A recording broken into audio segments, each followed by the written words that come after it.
So let me get this straight. You're building a gaming PC and you know you need a good CPU, a great graphics card, and at least 8 gigabytes of RAM. But what about your hard drive? Every computer has one, but is there anything specific that you should be looking for in a hard drive for a gaming PC versus any other PC? What about an SSD? Is that important? Should you get one of those? What's the difference between a normal HDD hard drive and an SSD? What's the difference? Well, I'm going to be going over all of that and more in this video. But first, be sure to purchase any and all of your hard drives through the Amazon link in the description down below. If you go down there and purchase anything through that link, it does help support our channel. ADATA is actually running an awesome deal right now on their SSDs. So if you want the speed boost that an SSD can give you without breaking the bank, you can go over there and check out the ADATA SSDs for a very affordable price on Amazon. And if you purchase them through the link in the description, like I said, it helps the channel. It's a win-win-win-win-win. Now, first things first, let's talk about the difference between a standard hard drive, or HDD, and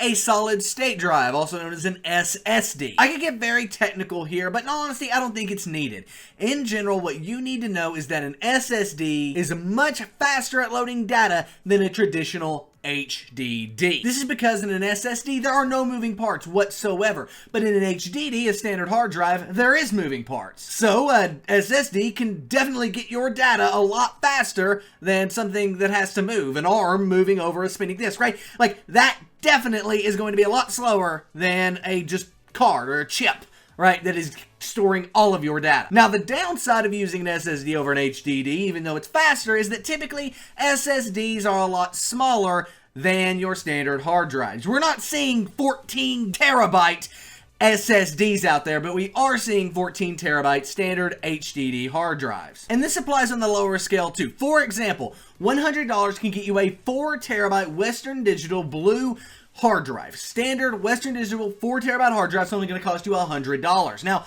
what if we take that same $100 and apply it to an SSD? Well, that's only going to get you a 500 gigabyte SSD from Samsung. Yeah, you heard that right. For the same exact price, the exact same amount of money, you are getting 1/8 of the hard drive space. Yeah, 1/8 of the hard drive space.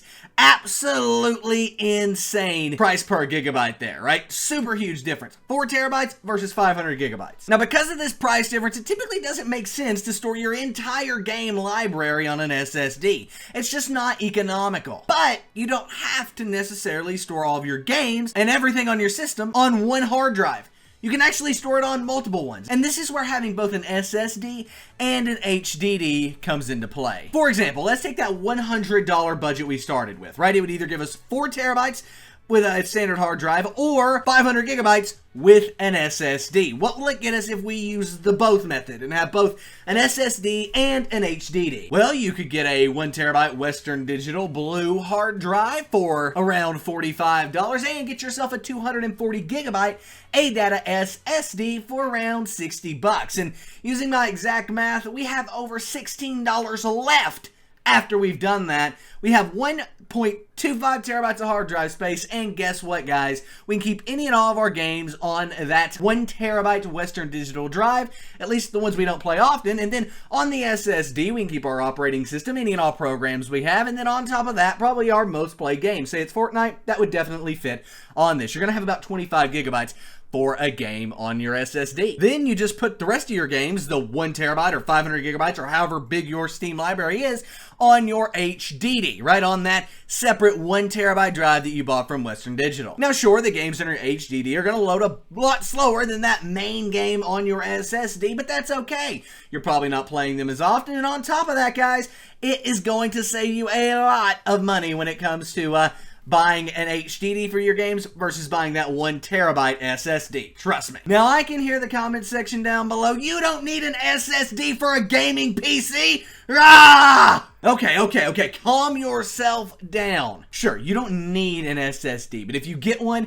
your PC will boot a lot faster. That main game that you're looking to play, that'll open up a lot quicker. And any other programs you have on your computer, other than that game and your operating system, will work a lot faster too. If you've never used an SSD, I assure you, the difference is massive. We're talking about minutes shaved off of Windows booting when you're using an SSD versus when you're not. That is why if you have a $100 hard drive budget, I'd actually recommend getting less data than that 4 terabyte drive would get you and getting an SSD that'll allow you to boot and actually be able to boot a lot quicker. With that being said, I'm going to contradict myself. If you're on a super tight budget, say less than $1,000, don't get an SSD. Don't even get a 4 terabyte hard drive. Get a 1 terabyte Western Digital drive for $45.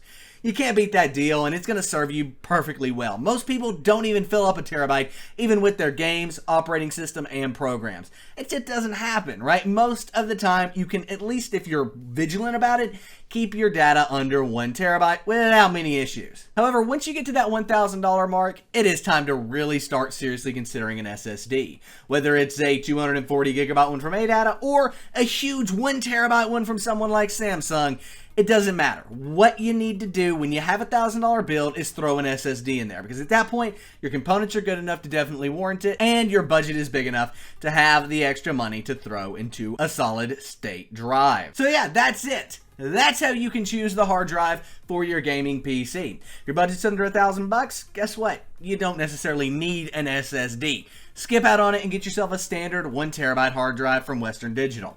However, if you're over $1,000 or even right at that $1,000 line, you might consider throwing in a boot SSD onto it at 256 gigabytes. And if you're someone who doesn't play a lot of games or something like that, go ahead and get yourself a 500 gigabyte SSD for $100 and call yourself good. Because guess what? At the end of the day, you don't need an SSD. Your PC will work perfectly fine off of that boring old HDD hard drive. But guess what? It's going to be a bit slower, and I don't know about you, I don't like waiting 5 minutes for Windows to boot up. Do you agree with me? What do you think? Let me know in the comment section down below. Also, be sure to give this video a thumbs up and subscribe to the channel if you haven't already. It really does help us out, and it means the world to me. Thank you guys very much for watching. My name is Nick. This has been The Breakdown Tech, and I'm out, guys.